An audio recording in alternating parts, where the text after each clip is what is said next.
back with another video. I'm your host Markel. You watching the Pressure Cooker podcast, and on today's video, man, we're gonna go over this Canelo Crawford fight. Just a day away, should be a big fight. Both fighters made weight today, 167.5 pounds, just under the 168 limit. And man, we set for a big time fight tomorrow. So I just got a couple topics I want to go over, and man, appreciate y'all for tuning in. Make sure y'all hit that like button and subscribe. Both fighters look to be in great shape. You know, obviously we won't know until they get into the ring and we see what's really going on, but you know, they passed the eye test. Both fighters look lean, ready to put on a great show, great performance, and we look to be in for a really good show. Now I want to get to something that's kind of bothering me, you know, but not necessarily in a bad way. I'm glad I have this platform to be able to give my opinion and try to tell the story how it's supposed to be told. So from what I'm seeing, a lot of people are picking Bud to win, you know, even some picking him by knockout, and really just saying he's gonna handle Canelo any type of way, you know. And while I don't necessarily disagree with that, I haven't made my prediction yet, but I think that this story needs to only be told one way to give Bud the credit that he deserves if and when he does pull this off. If you didn't know, Terrence Crawford started his career at the lightweight division, 135 pounds. He did have a belt down there, and he moved up weight class by weight class. He went up to 140. He became undisputed. He held all the belts. He moved up to 147 pounds, where he also became undisputed and held all the belts. And then he made a pit stop at junior middleweight, 154 pounds, where he defeated Israel Madrimov in a 12-round unanimous decision, before obviously moving up to super middleweight to challenge the undisputed king, Canelo Alvarez.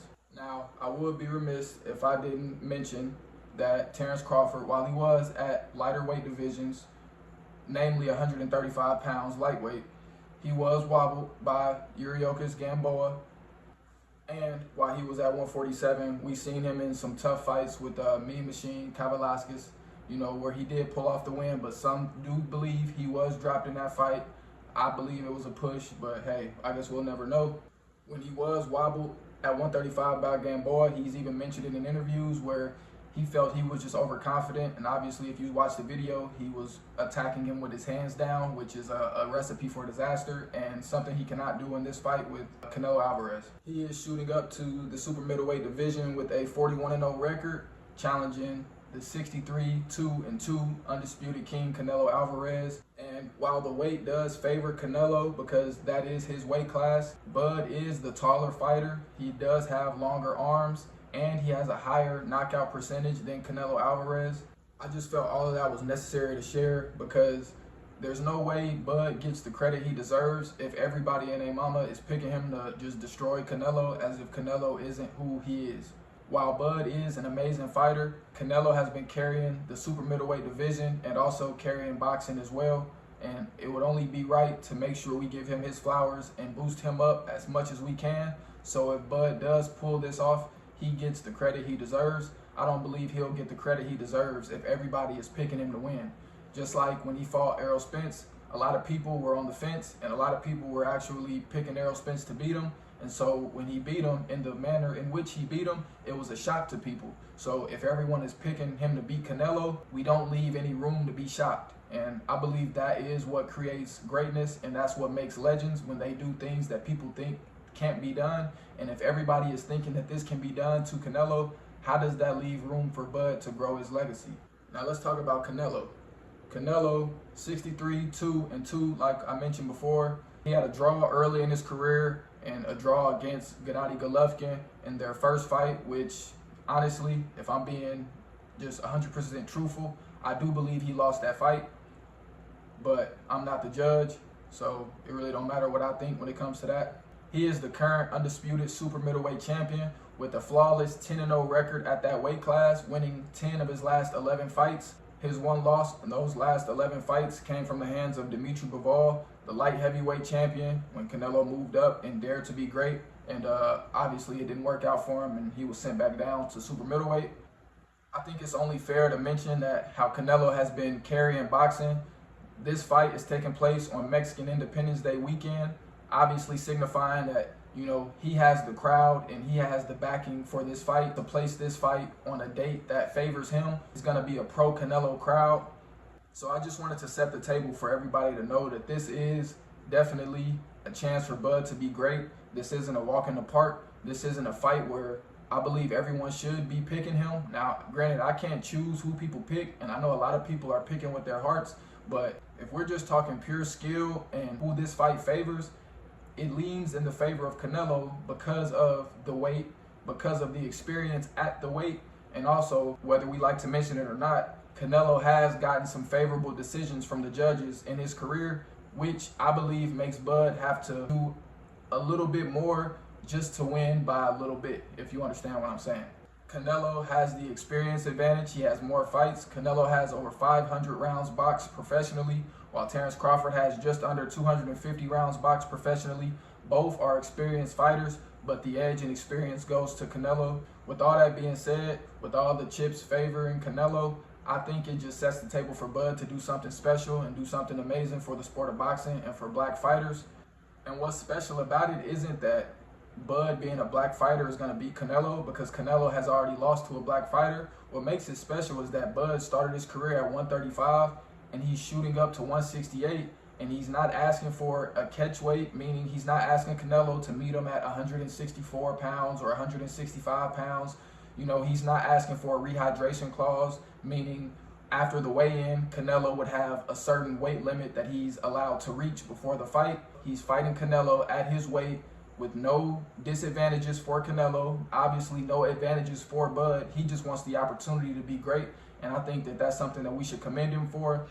And if and when he pulls this off, he etches his name in history even more. Another interesting topic about this fight is that there is an undisclosed knockout bonus for this fight, meaning if Canelo knocks out Terence Crawford or if Terence Crawford knocks out Canelo Alvarez, they will be receiving a bonus, almost like in the UFC, how they give fight of the night bonuses to the fighters. Typically, their fight of the night bonus is about $50,000, while this fight of the night bonus is reported to be upwards of $1 million. Now, I want to go over a couple of keys to victory for both fighters. Starting with Canelo, I believe Canelo, it will be in his best interest to press Bud early and see if he can take the pressure from a 168-pound fighter in a real fight. I know Bud says a lot that he spars bigger guys, he spars heavyweights and big guys, but sparring in the gym and just the comfortability of knowing the environment is not a real fight is different than fighting under the bright lights. And so I do believe that it will be in Canelo's best interest to step to Bud early and try to see if he can take the punishment and see if Bud's power transfers up to 168 pounds and see if Canelo can take it. And I believe if Canelo feels that early and he sees that it isn't something that he hasn't felt before, it'll give him more confidence throughout the fight, and it'll make him open up his offensive arsenal even earlier, which will lead to a more exciting fight for us fans.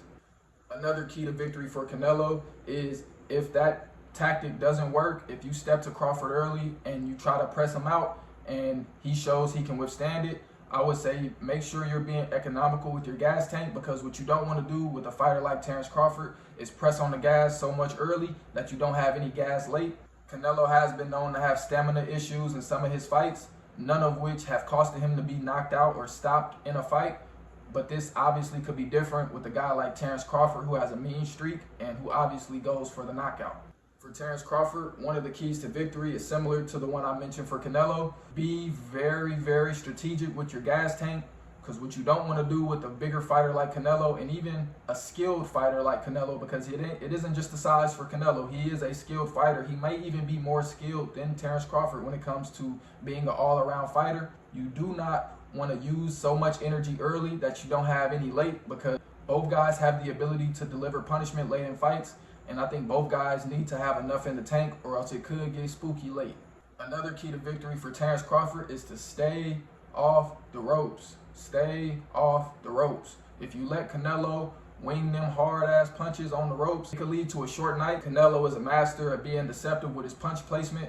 He could fake to the body and go to the head and vice versa. So I do think his feet will be vital to this fight, turning Canelo, using angles, and most importantly, like I said, staying off the ropes as much as possible.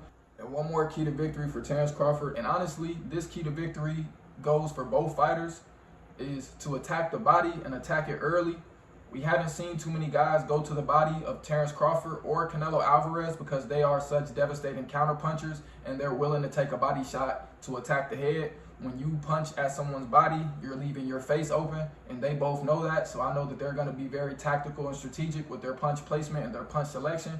But I think it's vital for both guys to attack the body and to try to siphon the gas tank of each fighter. If and when that happens, if Canelo can break down Bud to the point where Bud can get tired, or Bud can break down Canelo to the point where he gets tired, you'll see them be more creative and more explosive with their punches, may even punch in more combinations, and try to obviously get that KO bonus, because who wouldn't want an extra million or however many dollars. Quickly, I'm going to go over the legacy impact when it comes to this fight. When it comes to Canelo, truthfully, I don't believe that there is much upside other than you beat a Hall of Fame pound-for-pound fighter in your era, because in 50 years, when people look back at this fight, they're going to say Terrence Crawford was a great fighter, win or lose this fight, but they're going to bring up the fact that he moved up two, and some people consider 3 weight classes because he only had one fight at 154 pounds. They're going to say you moved up a smaller guy and you beat him. Does it change the fact that he beat a great Hall of Fame fighter? Of course not. People like me and realists will give Canelo credit, but some people out there will hang on to the fact that Bud was a smaller guy moving up and he never had a chance in the first place. Now, for Crawford, I think his upside is huge. Win or lose, this is the biggest fight of his career, the best fighter on his resume, and there isn't a fighter after this that he could fight that would top fighting Canelo Alvarez. Winning this fight further etches him into boxing history. He was going to be a Hall of Famer without this fight. Winning this fight, he's a for sure first ballot Hall of Famer.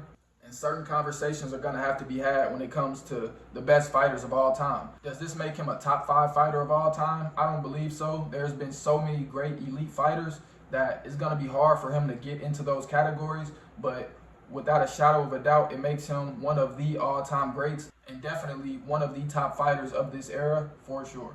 It's going to be interesting to see if this fight is close, regardless of who wins, if the pressure from the fans calls for a rematch. Earlier in the press tour for this fight, I believe at Fanatics Fest, when they had the press conference in New York City, somebody brought up the mention of a rematch. Just that being on the table alone, I think is going to give Bud an extra spark, because if you do go out there and you fall to the better man, there is a chance that you can get your lick back. I think that that's going to give him even more confidence and even more of a spark to go out there and try to get the job done, because this may not be your only opportunity. Now, I wouldn't bank on getting a rematch, because if you go tooth and nail with Canelo and he gets out of there, he might, go off and go do other things and go fight someone else. He might not want to fight that fight twice, or this fight might not be competitive. Somebody might get knocked out early and there'll be no reason for a rematch, or it'll just be a dominated performance even if it goes 12 rounds and there will be no reason for a rematch.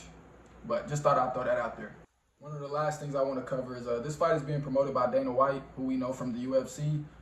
Excellent fight promoter, and truthfully, I was a little skeptical when it came to him promoting fights, but he does have the voice and the eye for combat sports and just promoting big fights. It just seems like a big fight when we hear his voice. Some things I'm not too sure about his tactics when it comes to bringing the UFC model over into boxing, but at yesterday's press conference, he was essentially pressed by a reporter, Sean Zattel, out of Las Vegas, Nevada, and I'll play the clip here. A couple questions for Dana. Dana, this fight, as you said earlier in the week, is set to be the 3rd highest gate in combat sports history, the 2nd biggest gate you've promoted alongside Mayweather-McGregor. The top 5 gates in combat sports history come in boxing, and they come in the last 10 years. So my question to you is, why then do you want to make sweeping changes to the Muhammad Ali Reform Act that is meant to protect fighters, to bring about a business model that currently has your company already paid out $375 million in antitrust lawsuits and has 2 potential pending class action lawsuits on the way as well? Well, this is obviously a long discussion. If you want to talk to me about that, set up an interview. This isn't about me and my business. It's about these 2 guys on Saturday night. My follow-up, Dana. Earlier this week, the California State Athletic Commission had a hearing about TKO trying to bring those changes to the Ali Act, and it was postponed 3 months. Listen, I get it. You want to showboat right now. set up an interview with me if this is really what you want to talk about. It's America, baby. If you have questions for these two, ask them and you can set up an interview with me. My follow-up is, if TKO can't make those changes to the Omniac, will you still invest in the sport of boxing? Will you compete in the market? Listen, if you want to be an asshole, let's do it in private. We can do it anything. If you want to showboat, I get it. If you have questions for these two that are fighting on Saturday, that's a different story. Fight. This isn't a discussion to have at a press conference for these two that are going to fight on Saturday, two legends. If you want to set up an interview with me and ask me these questions, let's do it one-on-one. You can ask me anything you want. For any of you who do not know, the Muhammad Ali Act, Muhammad Ali right here, the Muhammad Ali Boxing Reform Act is a federal law that protects professional boxers from exploitative business practices by establishing minimum requirements for contracts and requiring financial disclosures to state boxing commissions. It was enacted in 2000 to increase oversight, prevent corruption in rigged matches, and promote fair competition by providing transparency and accountability in the sport of professional boxing. While you will want to change that or alter that in any way, the only thing I can think of is that you got some foul play involved and you're trying to do some BS essentially and not give guys what they're worth and take home most of the money. I think the guys getting in the ring, whether it be UFC or boxing, deserve to take home the lion's share of the money because at the end of the day, it's their physical body on the line and their quality of life after they're done with the sport is on the line. And yes, that is a decision that they make to get into the ring, but they should not be taken advantage of when it comes to their dollars. I'll leave that at that. Now, with all that being said, I'm not going to pick with my heart when it comes to this prediction. I do believe that Canelo Alvarez will be victorious in this fight. I think that he's going to tap back into younger Canelo. I think he's really gotten up for this fight because a lot of people think that he will lose. And I don't like going against Terrence Crawford because he hasn't lost. He hasn't shown the ability to lose in a professional boxing match. But I'm not going to pick with my heart, even though I do want him to win. When it comes to making my prediction on here, I'm going to use my brain. And I'm going to go with Canelo. And I'm going to say he's going to win a 12-round decision. I do believe it's going to be a competitive fight, but I do believe that Canelo will put some type of punishment on Bud that's going to make him think twice a little bit about just coming in there reckless and trying to take Canelo's head off. And I think he will win a decision. With that being said, Canelo, my boy, if you do this,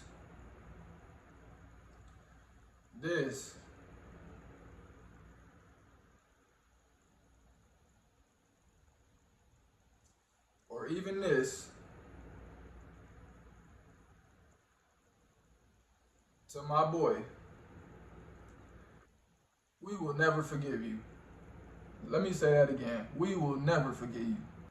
And we telling David, him, the man you've been ducking. So while I am picking Canelo, he does pick and choose who he want to fight sometime, and he has the ability to do that with him being the cash cow in the face of boxing. But win, lose, or draw this fight, we need to see the David versus Canelo scrap, for sure, for sure. Other than that, man, that's all I got. Appreciate y'all for tuning in. It's going to be a great fight, great night of boxing. Hope everybody enjoy their day, and hope everybody can enjoy the fight around loved ones. See everybody Sunday morning.